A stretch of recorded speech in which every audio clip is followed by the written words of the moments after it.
মাদ্রাসা আয়েশা বিনতে আবু বকর সিদ্দিক রাদিয়াল্লাহু আনহা এতিমখানা বলদরা সিংহের মানিকগঞ্জের উদ্যোগে ওয়াজ ও দোয়ার মাহফিলে আসার বসার সুযোগ দিয়েছেন। সেজন্য আল্লাহ পাকের শুকর আদায় করি আলহামদুলিল্লাহ। অনেকক্ষণ যাবৎ ওয়াজ শুনতেছিলাম মধুর কণ্ঠে। আল্লাহ তাআলা মহানাকে জাযায়ে খায়ের দান করেন, উত্তম বিনিময় দান করেন। আরো মুহতারাম ওয়াইজিনে কেরাম আছেন যাদের কথা আমরা শুনবো। আমি কোনো ওয়াইজ না, কিছু কথা আপনাদের সঙ্গে মুযাকারা করি, আপনারা আমার জবাব দিন, মুযাকারা শামিল থাকেন।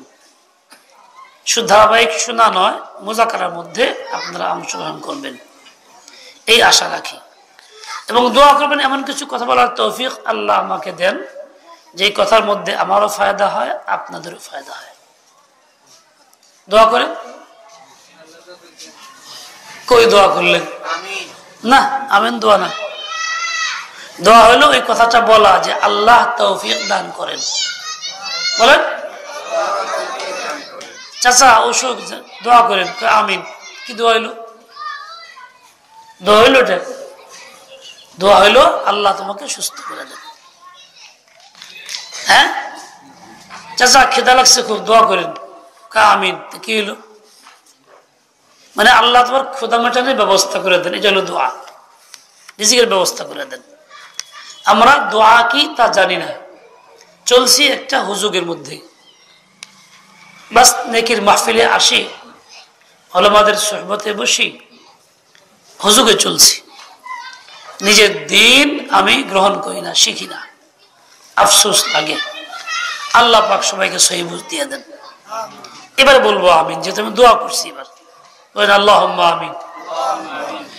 প্রথমে এক দুইটি কথা মুযাকারা করি আলাদা, পরে হয়তো ভুলে যাব। তার মধ্যে এক নম্বর হলো এটা, একটু আগে এক ভাই বলছেন আওয়াজ বাড়ায় দাও, কে যেন মাঝখান থেকে বলছেন। আর আমি মাইকালাকে বলছি আওয়াজ বাড়ায়ও না, পারলে কমায়ও। কেন বলছি? আসলে সুর সার বড় আওয়াজ উদ্দেশ্য না, উদ্দেশ্য হলো দ্বীনি কথা বোঝা। বেশি চিল্লাচিল্লি করলে কথা বোঝা যায় না, খালি সুর সার হয়, বোঝা যায় না জানি কি হইতেছে, কিন্তু শেখার কিছু হাসিল হয় না। এই জন্য মিষ্টি আওয়াজ চাই, যে কথাটা আমি শুনবো, বোঝার চেষ্টা করব, বুঝবো। দ্বিতীয় কথা হলো এই যে কিছু গুনাহ আমরা করি, যেগুলি গুনাহ মনে করি না, বরং নেকির নিয়তে গুনাহ করি। বলে যেমন ইচ্ছাকৃত গুনাহ করা জায়েজ নাই, হারাম কবিরা, ঠিক নেকির নিয়তে করলেও ওই রকমই হারাম। নেকির নিয়তে কিরকম গুনাহ করি? একটু আগে মসজিদ নামাজ পড়তেছিলাম, আমি ইচ্ছা করে দাঁড়াইছি এক জায়গায় যেখানে ফ্যানে কষ্ট না হয়, কেউ ফ্যান আমি চালাই নাই, ঠান্ডা ঠান্ডা পরিবেশ, শীত লাগে, গেঞ্জি গায়ে দিয়ে আসছি মোটা, শীতের কারণে। কিন্তু আমার অজান্তে এক ভাই ফ্যান চালাই দিচ্ছে নামাজ শুরু করার পরে। সে হয়তো ভালো নিয়ত করছে, হুজুর একটু বাতাস খাওয়াই, কিন্তু আমার তো অবস্থা খারাপ, কষ্ট হইতেছে। আমি নামাজ ছেড়ে দিব না, নামাজ পড়বো, মাথায় বাইরে রাখতেছে বাতাস। এই লোকটার নিয়ত যদিও ভালো ছিল, কিন্তু কাজটা ভালো না। সে আমার প্রতি জুলুম করলো, গুনাহ করলো, কারণ তার কাছে চাই নেই। প্রয়োজন হলে আমি চাইতাম, আমি বলতাম ভাই ফ্যান দাও। এখন তার কাছে কে চাইলো, কেন সে দিল? তার মানে দুইটা অবস্থা, একটু আত্মুর করে সুস্টিপ দেই, আর চলো হুজুর একটু কাম করে দিই। ভাই এরকম খেদমত না, এরকম কাজ না। এর দ্বারা তার আমল নামা গুনাহ হইল, আমার প্রতি জুলুম হইল, আমার কষ্ট হইল। এরকম অনেকেই কিছু কাজকর্ম করি যেগুলি জানি না যে গুনাহ হইতেছে, অনিচ্ছায় গুনাহ হয়ে যাইতেছে। বাড়িতে 5-6 সদস্য সবাই ঘুমায় পড়ছে, মোবাইল একটা আসছে, তা আপনি খুব জোরে জোরে কথা বলতেছেন, এটা আপনার অভ্যাস। এমন জোরে কথা বলতেছেন যে মোবাইল না হইলেও চলতো, মানে ওই জায়গায় একলাই যাইব। 4-5 জন লোক ঘুমাইছে, ব্যক্তিরই ক্ষতি হইতেছে, সবার ঘুম কষ্ট হইতেছে। ঘুম ভাঙতেছে, কাঁচা ঘুম, কষ্ট হইতেছে। আমি বলবেন আমি তো একজনের প্রয়োজনের কথা বলতেছি, যে একজনের কথা বলতে গিয়ে আর 5 জনের ঘুম নষ্ট করতেছেন, এটা জায়েজ নাই, হারাম। হয় আপনি চুপচাপ কথা বলেন, না বেরিয়ে যান, তাহলে এই লোকগুলির ঘুমের ব্যাঘাত না ঘটুক। রাসূল আকরাম সাল্লাল্লাহু আলাইহি ওয়াসাল্লাম এশারের পরে একদিন অনেক দেরি করে আসলেন। সাহাবায়ে কেরাম যারা খিদমতের জিম্মাদারি যাদের ছিল, জাবের ইবনে আব্দুল্লাহ, ভাবলেন যে হুজুর কোথাও দূরে গেছেন দাওয়াতে, আজকে মনে হয় খাবেন না, দেরি করতেছেন কেন? সামান্য কাঁচা দুধ ছিল একটা পাত্রের মধ্যে, খুব অল্প পরিমাণ বকরির দুধ। আর জাবের এটা খেয়ে দিলেন যে আমি এটা খাই, হুজুর তো খাবেন না। এটা ওনার ধারণা ছিল, রাসূল বলেন নাই আমি খাবো না। তার মানে এরকম ধারণা করে কাজ করাও শরীয়তে জায়েজ নাই। আমরা অনেকেই মনে করছি এরকম হবে, এই মনে করছি বলতে কোনো কাজ নাই। আপনার মন শরীয়ত না, আপনার মন কোরআন না, আপনার মন নবী না, কাজে মনে করলেই করা যাবে না, বরং আল্লাহর যা হুকুম সেটা করা যাবে, রাসূলের যা তরিকা সেটা করা যাবে। কাজে মনে করার দ্বারা কোনো ফয়সালাও করা যায় না। আমার ভাই তোর উনি খেয়ে ফেলছেন, হুজুর শুয়ে পড়ছেন, ঘুমের ভাব, বলেন যে আমি ঘুমাই নাই, ইচ্ছা করে যদি হুজুর খানার ব্যবস্থা চান কি করব, ঘুমের ভান ধরে আছে। রাসূল পাক আসছেন, এসে আস্তে আস্তে দরজা খুলছেন যাতে ঘুম না ভাঙ্গে আমাদের। সালাম দিয়েছেন খুব আস্তে, যাতে জাগ্রত ব্যক্তি শুনতে পারে, গন্ধ ব্যক্তির ঘুম না ভাঙ্গে। এরপর আস্তে আস্তে গিয়ে ওই যেখানে পাত্র রাখা ছিল হাত দিয়েছেন, হাত দিয়ে উঠাইছেন তো খালি, অন্ধকার ঘর ছিল। হুজুর কি বললেন? আল্লাহুম্মা আত'ইম মান আত'আমানি ওয়াসকি মান সাকানি। ইয়া আল্লাহ, আমাকে যে খাবারের ব্যবস্থা করে তার জন্য আপনি ব্যবস্থা করে দেন, যে পান করাইতে চায় পান করার ব্যবস্থা করে দেন। তার মানে এখন পাত্রে দুধ নাই, পানীয় বস্তু নাই, কেউ যদি ইচ্ছা করে মেহনত করে তলব করে আল্লাহ তাকে দিয়ে দিবেন। জাবের রাদিয়াল্লাহু বলেন যে এবার আমি ঘুম থেকে শুয়ে থেকে উঠছি, সাহস হয়েছে, হুজুর যখন দোয়া করছেন কাজে কিছু মিলবেই। তো ওই খালি পাত্র নিয়ে ওই বকরির কাছেই গেলাম, যে বকরি আগে দোয়ানো হয়েছিল, কিছুই নাই, অথচ বকরির দুধ ছিল না, স্তন খালি ছিল, ঘাসপাত্র মিল না, ওখানে ঘাসপাতের ব্যবস্থা ছিল না।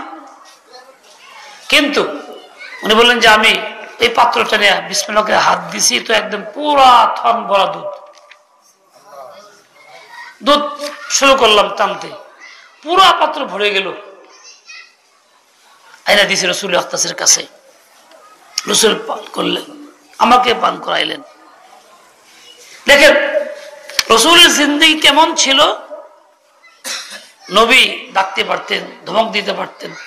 আমরা যেমনটা করি, এই দরজা খোলো না, কেন লেগে হানকে ঘুমাই দিছো, কতক্ষণ ধরে ডাকতেছে, আক্কেল নাই, হানকে বেরো খাওয়ার ঘুমাও। আমাদের যেমন মেজাজ, না শরীয়ত আছে না আখলাকে রাসূল আছে, রাসূল তা করেন নাই। চুপচাপ আইসা আস্তে আওয়াজে সালাম দিয়েছেন, যাতে ঘুমন্ত ব্যক্তির ঘুম না ভাঙ্গে। আমি একজন বাড়িতে যাব, দেখবো হয়তো ঘুমায় পড়ছে বাড়ির লোকটা, দরজা বেরানো আছে, গিয়ে হামতুম ধমক, না, এর দ্বারা তার কষ্ট হবে, জায়েজ নাই, হারাম। আস্তে যান, সে যাতে বুঝতেই না পারে যে তার এমন হয় ঘুম পাতলা বা ফিকির আছে, স্বামী আসবে, আপনজন আসবে, হয়তো ঘুম ভেঙে যাবে একা একাই, ধমক দেওয়ার দরকার তো পড়ে না। খাবার নাই, নিজে একটু বাইরে খান, রাসূলের তরিকা এটা, কাঁচা ঘুম ভাঙ্গায়েন না। আপনি নিজেকে দিয়ে চিন্তা করেন, আপনি ঘুমা থাকলে কাঁচা ঘুম ভেঙে ডাক দিলে আপনার কাছে কেমন লাগে? আপনার কাছে যদি পছন্দ না হয়, বরদাস্ত না হয়, কষ্টের কারণ হয়, তো ওই মানুষটার কাছেও কষ্টের কারণ, ওইটা বরদাস্তের কারণ না। কিন্তু আপনার অধীনস্থ, তাই মুখ ফুটে বলতে পারতেছে না, চোখ কসলাবে, ডলবে, আর খালি ওইটা আতি উতি করবে। ও ভাই, ঘরের স্ত্রী তাই কি, তাই কষ্ট দেওয়া তো জায়েজ নাই, এটা হারাম। পাগড়ি বাঁধতে পারি, নফল নামাজ বেশি পড়তে পারি, তাজি বেশি পড়তে পারি, তালিম কিতাব পড়তে পারি, শোনাইতে পারি, কিন্তু এই কাজটা হারাম। আপনার ব্যবস্থা আছে, করে খান, হাতেই নেন, পানি একটু আইনা খান, এই ওটা পানি দেও, আক্কেল নেই, বাদ দেও নেই, না। শুধু ওয়াজ শুনি এরকম না, ওয়াজটা কিছু নিজের ভিতরে গ্রহণ করি, রাসূলের তরিকাকে আপন বানায় ফেলি। এই জন্য এরকম না, কারো ক্ষতির কারণ আমার দ্বারা না হয়।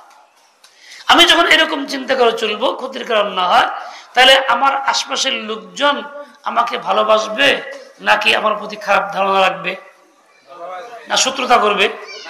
ভালো রাখবে, ভালোবাসবে, এটাই স্বাভাবিক কথা। আমি যদি এরকম আচরণ করি, দুনিয়ার থেকে চলে যাই, চোখের পানি তলতলে একাই পড়বে আর বলবে কি ভালো মানুষটা হারাইলাম, আফসোস, বলবে কিনা?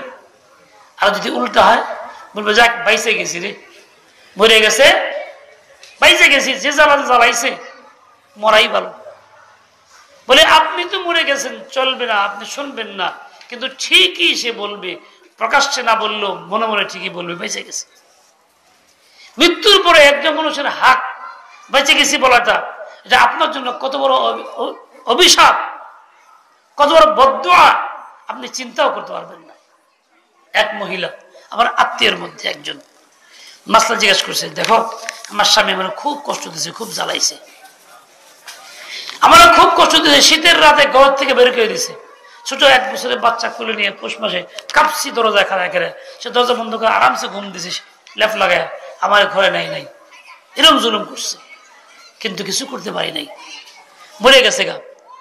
তো একদিন আমারে কয় জমি কিনবো, যদি স্বামী পেতে জায়গা না পাই, সে জালেম প্রকৃতির মানুষ, বড়ার টাকা আর কিছু বাবার থেকে নিয়ে 3% জমি দাম করছি, বায়না করছি, রেজিস্ট্রেশন কমু কেমনে, ওনাকে বলছি যে আপনি রেজিস্ট্রি করে দেন 3%। তো বলে কি, যত জুলুম পিছিয়ে করছি অতীতে, আরো যা আগামীতে করুন সব মাফ করে দিবি, আর তা না হইলে জমি রেজিস্ট্রি আমার নামে করবো। দেখছেন নি মাফসার ঢংটা কি, মাফসার ঢংটা কি দেখছেন নি? বুঝতে পারছেন কথাটা কি কইছে? যত জুলুম আগে করছি আরো যা জুলুম আগামীতে করুম, মানে সে জুলুম করবেই, এসব মাফ করে দিবি, না হলে জমি আমার নামে রেজিস্ট্রি, এই যে আরেকটা জুলুম, টাকা তার মালিকানায় বিবির রেজিস্ট্রি করবো। তখন বলে কি করবো, এই যে জমিন জায়গা, হাসি দিয়ে কইছি হ্যাঁ ঠিক আছে সব মাফ। সে রেজিস্ট্রি করতে গিয়া তবু বেইমানি করছে, 2% তার নামে করছে, 1% আমার নামে করছে। এখন মারা গেছে, প্রশ্ন হইল এই যে কইলা মাফ হয়ে গেল কিনা? আমি বললাম মাফ তো হয় নাই। সে 3 বার এক শ্বাসে বলছে আলহামদুলিল্লাহ আলহামদুলিল্লাহ আলহামদুলিল্লাহ। স্বামীর মাফ হয় নাই, সেজন্য সে কি বেজার না আনন্দিত? কথা কয়েন, আমার সাথে কথা কয়েন, সে কি খুশি না বেজার? কেন খুশি? সে মাজলুম, দুনিয়াতে প্রতিকার করতে পারে নাই, সে আল্লাহ থেকে পাওয়ার আশা করতেছে, এই জন্য সে খুশি। জিজ্ঞেস করলো আপনি আলহামদুলিল্লাহ করলেন কেন? তো কয় যে দুনিয়াতে তো খালি জুলুম করছে আমার উপরে, কিছুই পাই নাই, পরকালে মাফ হয়ে যায়, কিছু না পাই তো সবই তো হারাইলাম, তাই মাফ যখন হয় নাই তাহলে কিছু পাবো। একজন মুসলমান নারীর কথা সরাসরি আমার সাথে এরকম হয়েছে, এই মাইকালা কইছে আওয়াজ কমাই দিক। একজন মুসলমান নারীর কথা সরাসরি এই আমার সাথে হয়েছে, আমি এটা কসম করে বলতে পারবো। তাহলে বোঝা গেল কি, ওই নারী আমার প্রতি খুশি না বেজার? কথা কন না কেন? কথা বুঝতেছেন না? সে কি হকদার, হক রাখতেছে নাকি মাফ করে দিছে? হ্যাঁ, তার হক আছে, দাবি রাখতেছে, সে মাফ করতেছে না। কাজেই মরে গেলাম না, আমার পক্ষ থেকে বললো দায় দেবী যা আছে ছেড়ে দিও, মরে গেছে আর কি করবা, এই কথাই কি মাফ হয়ে যাবে? তা কিন্তু হবে না। আমাকে আচরণ দ্বারা মাফ করাই নিতে হবে, আখলাক দ্বারা, ভালো ব্যবহার দ্বারা, সুন্নত তরিকায় আমল করার দ্বারা, তার দিল জয়ী করার দ্বারা, মন জয় করার দ্বারা আমাকে মাফ করে নিতে হবে, এটা আমার দায়িত্ব। কিন্তু 10 জনে বলবে মাফ হয়ে গেছে, চলো ছেড়ে দাও, না, এতে মাফ হবে না। কথা বুঝতেছেন আপনারা? তাইলে ভাই দেখেন, আমি আমাকে চিন্তা করি যে আমার অবস্থাটা কি। বাহ্যিক আচার আচরণ সুন্দর, বাইরে তো সামাজিকতার মধ্যে ভালো, মানুষ ভালোই বলে, পোশাক আশাক সুন্নত লিবাস আছে, কিন্তু আমি সত্যিকারে ওই লোকটার কাছে জালেম কি না বিবেচনা করা দরকার, মাপ পাওয়ার যোগ্য হইলাম কিনা বিবেচনা করা দরকার। এখনই পথ আমাকে তালাশ করতে হবে মাগফিরাতের জন্য, আর তা না হইলে চরম বোকামি হবে, যেই বোকামির কোনো শেষ নাই। আমার ভাই, এটা যেমন গুনাহ করতেছি টের পাই না, ঠিক তেমনি আরো কিছু গুনাহ আছে যেগুলি আমরা করি, সেগুলি আনন্দের সাথে আনুষ্ঠানিক ভাবে। তার মধ্যে একটা গুনাহ হইল এই যে বাতি টিপ টিপ করে জ্বলতেছে না, ঝাড়বাতি জ্বলে নেবে, মাহফিলকে সামনে রেখা কেন্দ্র কইরা এই বাতি জ্বালানো হয়েছে, জায়েজ নাই, এটা হারাম। ইসরাফের ইসরাফ, অমুসলিমদের সভ্যতা, তাদের অনুসরণ করা। ডাকছি মাহফিল, আয়োজন মাহফিলের, আপনারা মাহফিলে আসছেন, আলেমের কথা শুনতে আসছেন, কিন্তু মাহফিলটা হইল গুনাহের একটা কারণ। গুনাহকে সমর্থন করা হইল, আপনিও কিছু কইলেন না, আসলেন, আমিও কিছু হইলাম না, আসলাম, চোখে দেখলাম কিন্তু প্রতিবাদ নাই, তো এটাকে মাইনাই নিলাম আমলের দ্বারা, কার্যত মাইনাই নিলাম, এটাও কবিরা গুনাহ। কিন্তু আমি ভাবছি এটা গুনাহ না, বলে ভাই এটা পোলাপানে করছে, হুজুর সবাই করে, সুন্দর মাজারে করে, অমুকখানে করে, আমরা ওয়াজ করি, আমরা অন্যায় করি নাকি? আমার খুব বড় অন্যায় কিনলে মাজারে যে কাম করে সেটা তো অন্যায় করি, সেটা কি ওয়াজ মাহফিলও করা যাইব? কাজেই এই ধরনের কথা, চিন্তা চেতনাটা সম্পূর্ণ ভুল, অনিসলামী চিন্তা ভাবনা। কর্তৃপক্ষের কাজ হইল এটা বন্ধ করে দেওয়া, অন্ধকার থাকলে প্রয়োজন মতো সাদা বাল্ব লাগাই দেওয়া, যাতে করে রাস্তা দেখা যায়, কিন্তু এই পদ্ধতি না। এরকম যা গেটের মধ্যে লাগায় থাকে, গেট বড় করা সাজা, এটাও জায়েজ নেই। এভাবে যাই হোক, এরকম কিছু গুনাহ আছে আনন্দের সাথে করি, গুনাহ মনে করি না, কিছু আছে অনিচ্ছায় করি, কিছু আছে নেকির সুরতে করি। ও ভাই, গুনাহ আমার জন্য কখনো মঙ্গল বয়ে আনে না, গুনাহ আমাকে ধ্বংসই করে, গুনাহ আমাকে জাহান্নামে নেবে, সে যে নিয়তেই করি না কেন। ও ভাই, নেকির নিয়তে গুনাহ করলে কি গুনাহ হয় না? হয় কি হয় না?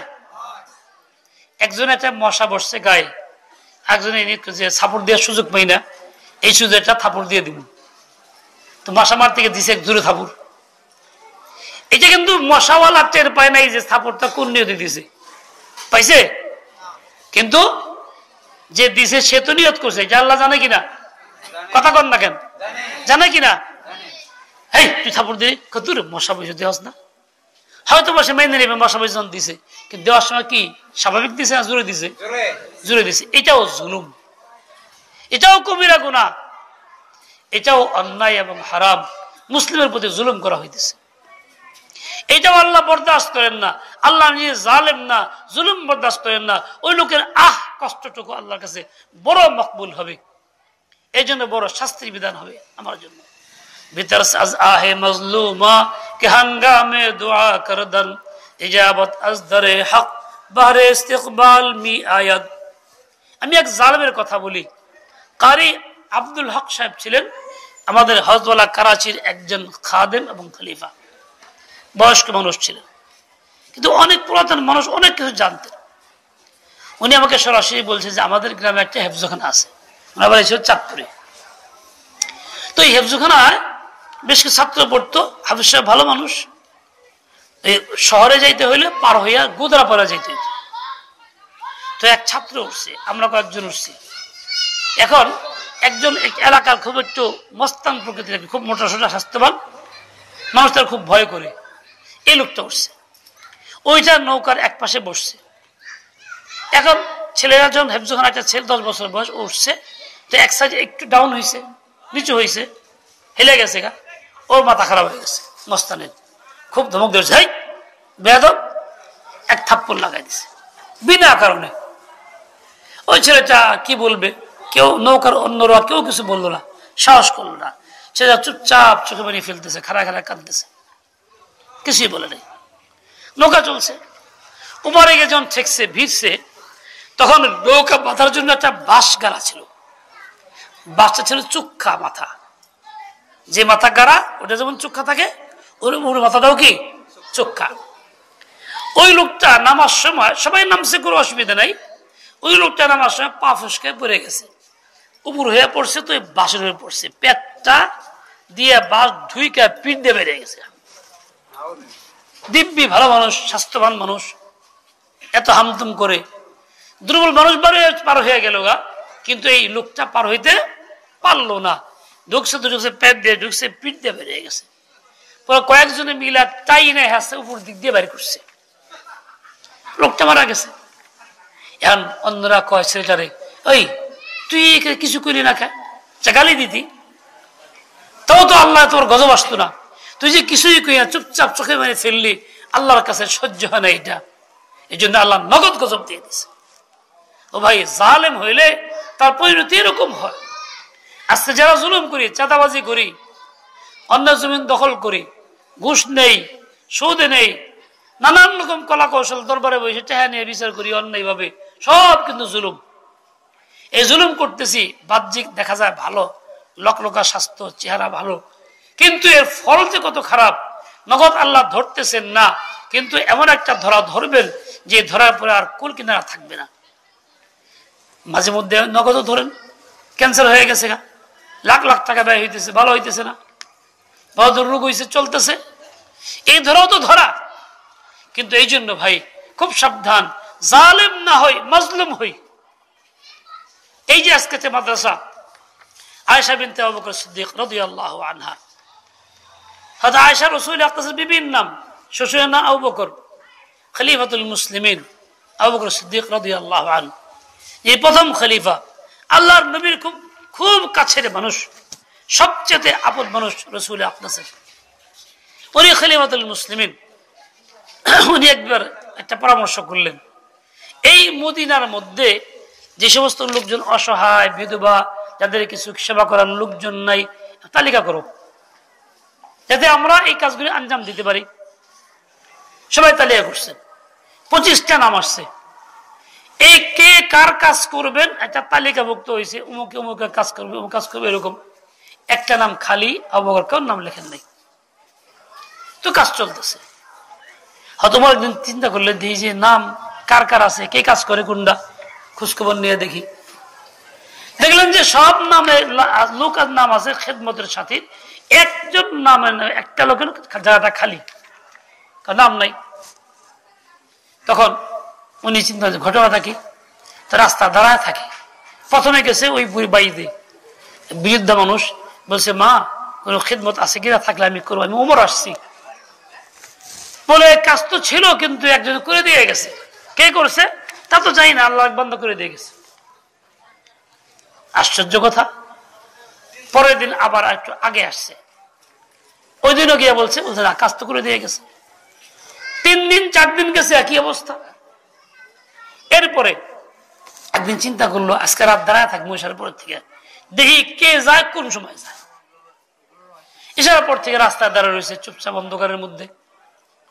আবু বকর সিদ্দিক রাদিয়াল্লাহু তাআলা আনহু গভীর রাতে রওনা দিয়েছেন, হাতে কোনো বাতি নাই, সঙ্গে কোনো মানুষ নাই, পায়ে জুতা নাই, চুপচাপ আস্তে আস্তে যাইতেছেন। সামনে গেছে, দেখা হয়েছে, সালাম দিয়েছে না, কে? আবু বকর। আপনি কই যান? বলে আমি তো ওই এক বৃদ্ধা মহিলার খিদমত করতে হয়, তার খিদমতের জন্য যাইতেছি। বলে কোন কি? তো বাতি কো? বলে বাতি নেই, মানুষ বুঝতে না পারে, কারণ আমি কাজটা আল্লাহর জন্য করতেছি, শুধু আল্লাহ জানবে, পৃথিবীতে কেউ জানবে না, যে সবার থেকে মাখলুক গোপন কইরা এই নেক আমলটাকে পরকালের উসিলা নাজাত রসে বানাইতেছি, সেই জন্য বাতি রাখি নেই। বলে জুতা কই? জুতা এই জন্য পরি নাই, জুতা দিয়ে চললে একটু অনেক সময় রাস্তায় আওয়াজ হয়, খটখট আওয়াজ হয়, জুতার আওয়াজের কারণে পাশের বাড়ির ঘুমন্ত ব্যক্তির ঘুম ভাঙতে পারে, আমি তো জালেম হয়ে যাব, এই জন্য আমি জুতাও আনি নাই। ও ভাই, কিরকম চিন্তা আল্লাহর বান্দাদের। আমি আপনি জুতা ছাড়া রাস্তায় হাঁটি, বরং পারলে একটু জোরে বাড়ি দিয়ে হাঁটি, ঘষা দিয়ে হাঁটি। আমার চিন্তা হলো পাশের বাড়ি, রাস্তার পাশে বাড়ি আছে, লোক ঘুমায় রয়েছে, আমার জুতার আওয়াজে খটখটে হয়তো বা কারো ঘুম ভাঙতে পারে, তাহলে ওই লোকটার ঘুমের বেঘাত ঘটলো আমার কারণে। এবার চিন্তা করি, যারা বিভিন্ন ডেস্ক বাজাই, বিভিন্ন রকম বাদ্যযন্ত্র বাজাই থাকি, ওই পাড়ায় বাড়ি, এই পাড়ার লোক ঘুমাইতে পারে না, বাড়ি চুটে শরীর কাঁপে, রোগী ব্যক্তির অসুবিধা হয়, বাচ্চার অসুবিধা হয়, অন্য ঘুমন্ত ব্যক্তির অসুবিধা হয়, চলতেছে দিনকে দিন, রাতকে রাত। তারা কি চিন্তা করছেন যে এটা জুলুম করতেছি, আমি জালেম হয়ে গেলাম, কত লোকের কষ্ট দিচ্ছি একবারে, আমার প্রভাব পুত্তির কারণে হয়তো সে বলতে পারতেছে না, কিন্তু বাস্তব তো কষ্ট হইতেছে। তাহলে এই জালেম জুলুম করতেছে, তার কিন্তু কোনো অনুভূতি নাই, জুলুম হইতেছে কেউ বুঝতেই পারতেছে না, সে মনে করে আনন্দ করতেছি। আমার ভাই, এই হলো আমাদের অবস্থা, সামাজিক অবস্থা, যে আমি জালেম জুলুম করি, কোনো প্রতিকার নাই, কোনো চিন্তাও নাই। দেখেন, কিন্তু আল্লাহ তাআলা হয়তো ওই মুহূর্তে ধরতেছেন না, ধর্মের সময় আসলে। আমার চোখে দেখার ঘটনা বলি, লালবাগ মাদ্রাসা আপনাকে গেছেন কিনা জানি না, লালবাগ মাদ্রাসায় পড়তাম। শাহী মসজিদ মাদ্রাসার মসজিদ, বড় মসজিদ। শাহী মসজিদের সংলগ্ন পশ্চিম ওয়ালের সাথে লাগানো একটা বাড়ি। এই বাড়িতে বিবাহ, এই বাড়ির ছেলে অন্য জায়গার মেয়ে। 2 দিন খুব আলোকসজ্জা, গান বাজনা, বিড়ি কিচ্ছা অবস্থা চলতেছে। আমাদের পড়াশোনা বন্ধ, নামাজে ক্ষতি হইতেছে, কিন্তু কিছু বলার নাই, প্রভাবশালী মানুষ, কিছু বলার নেই। আমার খুব কষ্ট করতেছি, খাই মনে মনে কই আল্লাহ ব্যবস্থা করে দাও, কুলাইতে পারতেছি না। দেখেন আল্লাহর কি শান।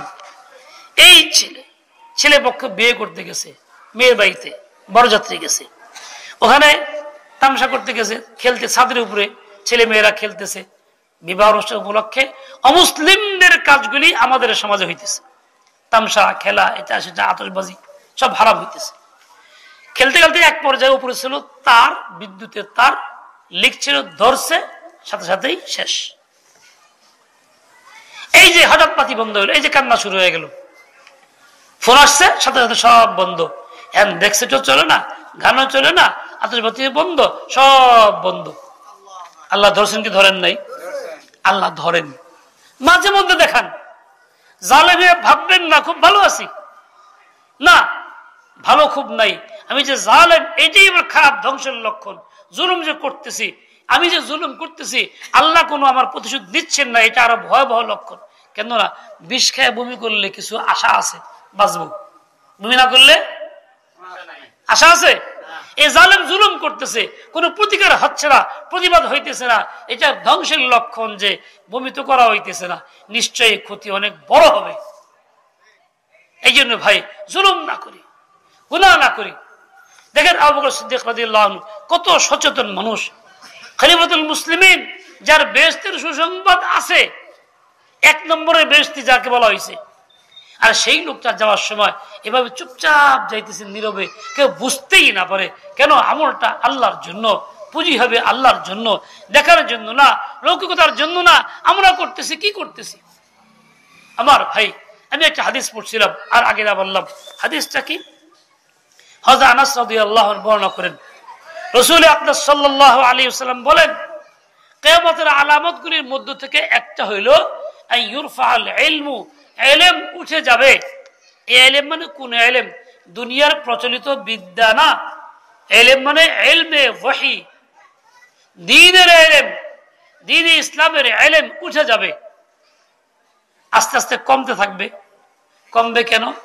বলে মানুষের মেহনত থাকবে না, মনোযোগ থাকবে না, ছাত্রছাত্রী ভালো করে পড়বে না, জিঙ্গাবে ক্লাস, পাস করবে বাহ্যিক, বোর্ডে স্টান করবে, ঠিক আছে, জিজ্ঞাসা করলে কিছুই পারে না। উস্তাদের অবস্থা ওইরকমই হবে, না মুতালা আছে, না অন্য কোনো আছে, বাস চলতেছে। বলে ইলম উঠে যাবে, এই কথা তো সত্য, হয়েছেও তাই, বর্তমানে তাই হইতেছে। সংখ্যা ছাত্র অনেক, কিন্তু ইলম নাই। সাধারণ হুজুর মাসলাও জানা নাই, গোসলের মাসলাও জানা নাই, হালাল হারাম জানা নাই। এক রিক্সা করছি মানিকগঞ্জ বাস স্ট্যান্ড থেকে, বয়স্ক মানুষ দাঁড়িয়েলা, মনে করলাম ভালো মানুষ, দিনদার, দাঁড়িয়ে রাখছে যখন, তো মাইক দিয়ে একটা এলান হইতে, ঘোষণা হইতেছে, অমুক দোকানে কাঁকড়া পাওয়া যায়, ফ্রাই কাঁকড়া। বলেন তো, কাঁকড়া খাওয়া কি আমাকে লেগে হালাল? জুড়ে কর, ভয় পান কেন? কইতেছে এটা আফসোস, মুসলমান কাঁকড়া খায়। তো রিক্সাওয়ালা কয় কি কাঁকড়া খায় মানে? অনেকগুলোই খায়। আমি হারাম? হারাম কিসের? যে যেটা খায় হেডেই হালাল। বলেন তো, তার এই কথাটাকে যুক্তিসঙ্গত? এটা কি ইসলাম? এটা কি ইসলাম? এটা কুফর। যে যেটা খায় সেটাই হালাল। মনে করছেন লোকটা ভালো দাঁড়িয়েলা, কিন্তু জাহালাত কি পরিমাণ, এলেম তার কাছে মোটেই নাই, হালাল হারামের এলেম নাই, উল্টা হারামকেও হালাল মনে করতেছে। দেখেন কি অবস্থা। বলে তাহলে এই সংবাদ শুনে লাভ কি? সংবাদ লাভ হলো এইটা, যাতে করে এলেম আমাদের ত্রুটির কারণে, অবহেলার কারণে, অব্যবস্থার কারণে এলেম উঠা না যায়। বরং আমাদের করতে হবে, এলেম শিক্ষার জন্য কেন্দ্র করতে হবে, ব্যবস্থাপনা ঠিক রাখতে হবে, যোগ্য আলেম রাখতে হবে, ওইরকম ছাত্রছাত্রীকে ভালো করে পড়াইতে হবে, সময়টা নষ্ট করা যাবে না। মানে মেহনত যে পরিমাণ দরকার তা বাস্তবে করতে হবে, যাতে করে এলেমটা পরিপূর্ণ থাকে, উঠা না যায়। আমার অবস্থানের কারণে, আমার নিজের ত্রুটির কারণে এলেম যদি উঠা যায়, তাহলে আমি তো দায়ী হইলাম। যেমন একজন জুলুম করে গুনাহগার হইলাম, তাহলে এলেম ওঠানোর কারণে আমি গুনাহগার হয়ে গেলাম, এই যে আল্লাহকে জালেম হইলাম। এই জন্য আমার কাজ হইলো ব্যবস্থাপনা। এই যে আজকে মাদ্রাসা আয়েশা বিনতে আবু বকর, এই মনে করি এই একটা ব্যবস্থাপনা করা হয়েছে যাতে এলেম উঠা না যায়, এবং খাস করে মুসলিম কন্যা সন্তানদের জন্য এলমেদিন শেখার একটা ব্যবস্থা থাকে। দেখেন, আমাদের জন্য এলেম শেখা ফরজ, পুরুষের জন্য যেমন ফরজ, নারীর জন্য তেমনই ফরজ।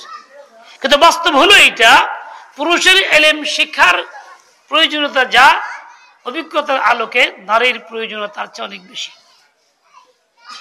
নারীর দ্বারাই আমাদের সকল কাজ আঞ্জাম দেওয়া হয়। নারী খানা পাকা, কাপড় চোপড় সেই ধর, পাক সাফ সেই করেন, অনেক কাজ তার হাতে নির্ভর করি। আমরা বাইরে থাকি, ব্যস্ত থাকি, করার সুযোগ থাকে না। সে দিনে এলেম না শিখে, পাক না পাক না শিখে, হালাল হারাম না শিখে, তাহলে সে তো ওই হারামটাই এবারে খাওয়াবে। সে তো হালাল মনে করে হারামটা খাওয়াই দিবে, সে জানবেই না।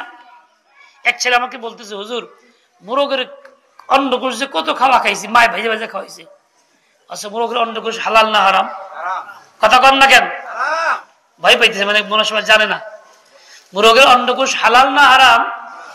কন জুড়ে? হারাম, হারাম, হারাম। অনেকেই খায় শখ করে, তালাশ করে, মায় যে কত খাওয়াইছে আমারে। তো ওই মা কেমনে খাওয়াইলো? এলেম ছিল না নাই? এলেম নাই কারণে খাওয়াইছে। তাহলে এলেম না থাকলে কি হয়? পরিণতি এরকম হয়, পরিণতি এরকম হয়। আমার দেখা এক মহিলা মুরগি কাটতেছিল বুটি দিয়া। মুরগি যখন গিলাটা কাটছে, গিলার মধ্যে নাপাক থাকে, উপরের পর্দা কাটতে একটু ঢুকে পড়ছে, নাপাকটা বটির মধ্যে লাগছে। মহিলা কি করলো, আমি যা সচক্ষে দেখলাম, এদিকে থেকে তাকায় সিগারেটের খোলা পড়ে রয়েছে, কাগজ আনলো, আইনা বটিটা মুছলো। বাহ্যিক ময়লা কিছু গেল, কিন্তু ঠিক ধারের জায়গায় ময়লা ঠিকই থাকলো। বাকি গোস্ত এখান দিয়ে কাটলো। এখন বলেন, বাকি গোস্ত হালাল হবে না হারাম হবে? যেরকম পাক না না পাক? সে তো করছে গোস্ত জবাই করছে ঠিক মতো, হাল টাকা কিনছে বাড়িওয়ালা, ঠিক মতো হালাল তো জবাই করছি, বানাইছি, তো অসুবিধা কি? ওইটাই পাকায় খাওয়াইতেছে। এটা কি হালাল খাওয়া হবে না হারাম খাওয়া হবে? তাহলে আমার ঘরের মানুষ যদি দিনে এলেম না শিখে, তাহলে আমার অবস্থা কি হবে? না ইবাদত কবুল হবে, না দোয়া কবুল হবে, না আমি আল্লাহর বান্দা হইতে পারবো, না মৃত্যু সে মুখ দিয়ে কালিমা আসবে।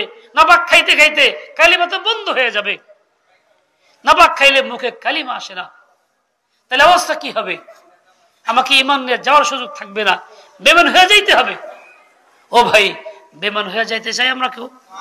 চাই? তাই যদি না হয়, তাহলে আমাকে প্রতিকার করতে হবে। এই সত্যিকার অর্থে আমরা মা বোনকে শিখাইতে হবে, পাঠাইতে হবে, সবাই বের করে দিতে হবে। হাদিসে পাকে আসছে, 3 শ্রেণীর লোকের প্রত্যেক আমলের ডবল সওয়াব। তার তৃতীয় শ্রেণী, প্রথম তো নাই বললাম, তৃতীয় শ্রেণী হইল এই যে লোকটা তার অধীনস্থ বাদীকে কাজ বাদ দিয়া, প্রয়োজন থাকা সত্ত্বেও অবসর করে দিয়া দ্বীনে ইলম শিখাইছে। আদাবাহা ফাসা তাদিবাহা ওয়া আল্লামাহা ফাসা তালিমাহা, উত্তম রূপে দ্বীনে ইলম শিখাইছে। সেটাও বন্ধু অসন্তুষ্টের সাথে না, রাগ করে না, খারাপ ব্যবহার করে না, ইতমিনানের সাথে শিখাইছে। এরপরে সে যোগ্য আলেমা হয়েছে, তাকে আজাদ করে বিয়ে শাদী করছে। বলে এই লোকের সকল লেকের কাজের মধ্যে ডবল সওয়াব, যে কাজটা আমি করলে পাবো 1 গুণ, সে পাবে 2 গুণ। আমরা যারা বাবা আছি, কন্যা সন্তানের পিতা কিংবা দাদা কিংবা নানা কিংবা মা, আমার অধীনে কন্যা সন্তান আছে, কিংবা আমি বিয়ে করছি, আমার স্ত্রী আছে, সংসারে তার প্রয়োজন আছে, কাজ আছে, কাজের চাপ আছে, আমি যদি এই সব সত্ত্বেও তাকে সময় করে দেই, বের করে দেই, দ্বীনের শিক্ষার ব্যবস্থা করে দেই, সে ইলমে-দ্বীন শিখে, কালিমা শিখে, ঈমান শিখে, গুনাহ কি বুঝে, হালাল কি বুঝে, হারাম কি বুঝে, হারাম থেকে বাঁচার চেষ্টা করে, তাহলে ফল কি হবে? আমার এই চেষ্টার কারণে আমি এরকম প্রত্যেক কাজে ডবল নেকি পাবো। অন্যরা যা পাবে আমি তা পাবো না, তার চেয়ে দ্বিগুণ পাবো। আচ্ছা বলেন তো, এক আমলে দ্বিগুণ সওয়াব লাভ করা, এটা কি উপকারী না অপকারী? লাভজনক না অলাভজনক? আচ্ছা, আমাদের তো হায়াত কম, আমলও কম, বেশি করতেও পারি না, কাজে একটা আমলে 2 সওয়াব পাইলে আমার তো ফায়দা বেশি হয়। তাহলে আমি আমার স্বার্থ হইলেও আমার মেয়েকে, আমার মাকে, বোনকে, বিবিকে আমি ইলমে-দ্বীন শিখানোর ব্যবস্থা করি। বেশিরভাগ যারা মতে এমন হয়, মা বোনদের মধ্যে যারা আসলে ইলমে-দ্বীন না শিখার কারণে বহু গুনাহে লিপ্ত, নিজেকে জাহান্নামে অনবরত ঠেলে দিচ্ছে, সে বুঝেই না কি করতেছে, কুফরি কথা বলতেছে। দেখেন, একটা কথা জরুরি, হুজুর এসে গেছেন বয়ান করবেন, একটা জরুরি কথা না বললেই নয়। কিয়ামতের আগে স্বামী স্ত্রী জিনা করবে, স্বামী স্ত্রী। স্বামী স্ত্রীকে জিনা হয় নাকি? কথা কম দেখেন, স্বামী স্ত্রী জিনা হয়? স্বামী স্ত্রী হালাল না? স্বামী স্ত্রী জিনা করবে, এটা কেমন কথা? থাকবে তো স্বামী স্ত্রী, বিয়ে তো আগে হয়েছিল, কিন্তু এমন কিছু আচরণ কাজকর্ম তার দ্বারা হয়েছে যার জন্য বিয়ে ভেঙে গেছে। হয় সে 3 তালাক ডাইরেক্ট দিচ্ছে রাগ করে, পরে চিন্তা করে বাচ্চা আছে, এখন কি করুম, মান সম্মান যায় সমাজের মধ্যে, এই অসুবিধা ওই অসুবিধা, থাকা শুরু করছে। এই 3 তালাকের পরে এটাকে হালাল মনে করে স্বামী স্ত্রী রূপেই থাকতেছে, বলে এর তো জীবনটাই বরবাদ, সন্তানাদি হারাম হইতেছে, জিনা হইতেছে। যদিও মানুষ দেখতেছে স্বামী স্ত্রী থাকে, কিন্তু এটা আল্লাহর আইনে হালাল না হারাম। এরকম ঘটনা তো দুনিয়াতে নাই, বাংলাদেশেও নাই। তাহলে এই সন্তান কি হইতেছে? ওই লোক জিনা করতেছে। এই যে হাদিসে আসছে ওয়াজহারু জিনা, জিনা খুব খুব বাড়বে, খুব প্রকাশ পাবে, এটাও জিনা একটা আজীব প্রকার, মানুষ মনে করে হালাল হইতে জিনা। যেমন তালাক দিলে এরকম হয়, ঠিক তেমনি স্বামী কুফরি কোনো কথা বলছে, তাহলে কুফরি কথা বলে ঈমান নষ্ট হয়ে গেছে, সাথে সাথে স্ত্রীও তালাক হয়ে গেছে, অটো তালাক। তার তালাক দেওয়ার নিয়ত করা লাগবে না, উচ্চারণ করা লাগবে না, এমনিতেই হয়ে যাবে, তার অজান্তেই হবে। তখন সেইটা নিয়ে থাকতেছে, হারাম থাকতেছে। অথবা স্ত্রী কোনো কুফরি কথা বলছে, আল্লাহকে নিয়ে গালিগালাজ করছে।